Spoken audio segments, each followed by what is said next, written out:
Today I have a poem by Alfred Lord Tennyson. Wait, Atta. I want you to talk about Home They Brought Her Warrior Dead. Poem by Alfred Lord Tennyson. Sure, Will you? Sure, Vani. Vani asked me to talk about this poem, Home They Brought Her Warrior Dead by Alfred Lord Tennyson. Along with the English version of the poem, I am also going to present you with two of the Telugu adaptations of the poem. Thank you, Atta.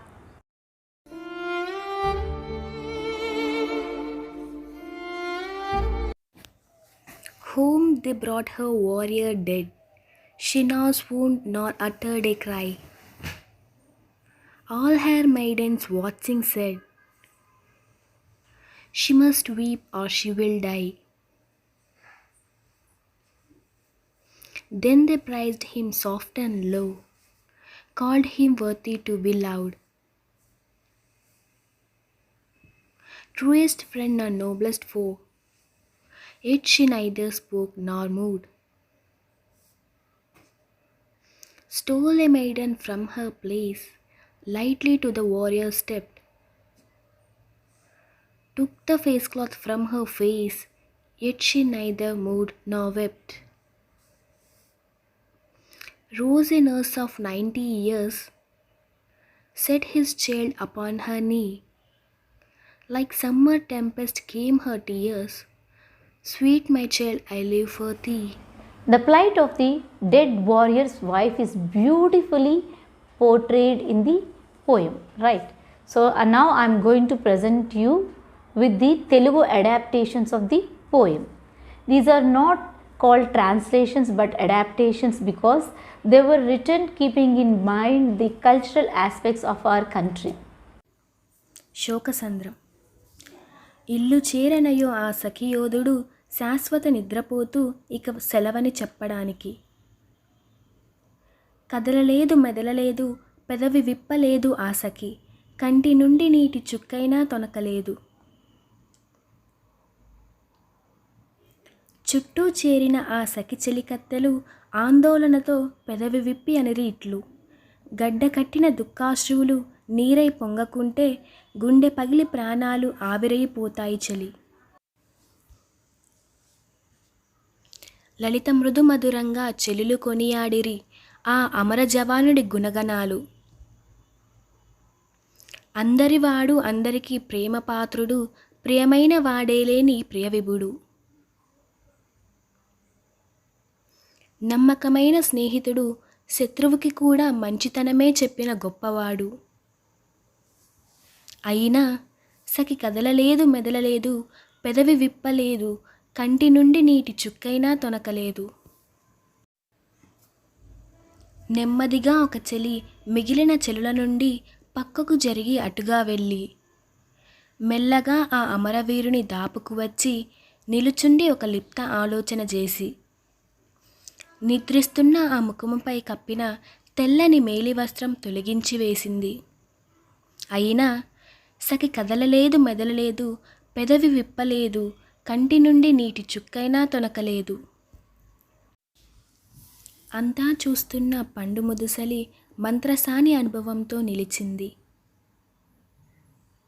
ఆ వీరుని బిడ్డని చిన్నారి పసికందుని ఆమె ఒడిలో పదిలంగా వరుండబెట్టింది. ఆ వెంటనే సఖి కంట జలజలా పొంగింది గంగ, వేసవి తుఫాను వలె ఉప్పెనై పొంగే కడలి వలె. నా చిన్నారి పాప, నా బంగారు కొండ, నేను నీకోసమైనా జీవిస్తాను నా వరాల తండ్రి. Now let's listen to another adaptation of the poem in Telugu. ఇంటికి చేరెను ప్రాణనాథుడు, అసువులు బాసిన అమరవీరుడు. స్థాణువయ్యను ప్రాణసఖి, ఎదలో మదిలో నిండెను శూన్యం. ఎండిన దృక్కులు చలింపవాయే, కనుల నీరు కారదాయే, వెక్కిళ్ళైనా పడవాయే. ఇరుగు పొరుగు సఖులు చెలులు గుసగుసలాడిరి. కరడు కట్టిన ఈ దుఃఖం కరుగకపోతే ఇకనైనా, స్పందన మానిన ఆ హృదయం ఆపివేయును జీవన పయనం. అందరు చేరి కదపాలి, ఆమె కనుల నీరు కారాలి. అమ్మలక్కలు మొదలిడిరి ఆ అమరవీరుని గుణగానం. అయ్యో ఎంతటి ఉపద్రవం, ఇలా ముగిసెన ఈ పయనం. సుగుణాభిరాముడే నీవాడు, వంకేలేని వన్నెలరాయుడు. అందరి అక్కున చేర్చినవాడు, అందరి మన్నన పొందినవాడు. ప్రతి స్నేహితుని హృదయవారధి, శత్రువుకైనా పూజనీయుడే. సఖి ఎండిన దృక్కులు చలింపవాయే, కన్నుల నీరు కారదాయే, వెక్కిళ్ళైనా పడవాయే. ఒక చెలి జరిగెను ఆమడ దూరం, మెల్లగలేచెను వీరుని చేరెను. సందేహించెను ఒక క్షణికం, ఆపై తీసెను తెల్లటి వస్త్రం, బయట పెట్టెను అమరుని ముఖబింబం. అయినా కూడా ఫలితం శూన్యం. సఖి ఎండిన దృక్కులు చలింపవాయే, కనుల నీరు కారదాయి, వెక్కిళ్ళైనా పడవాయి. అప్పుడు లేచెను అపరకుంతి, 90 ఏళ్ల పండు ముదుసలి. వీరుని బిడ్డను ఎత్తుకొచ్చెను, ప్రియసఖి ఒడిలో పరుండబెట్టెను. గాలికి కరిగిన మేఘం ఓలే, వేసవి కాలపు తుఫాను ఓలే, కనుల కారెను జలపాతాలు. బంగారు తండ్రి నిన్నేమి చేతును, నీ కొరకేనే జీవించెదను అని ఒక్కసారిగా భోరున ఏడ్చెను. How are the Telugu adaptations of the poem? I didn't say they are translations. They are adaptations because we wrote them keeping the sensibilities of our culture in mind.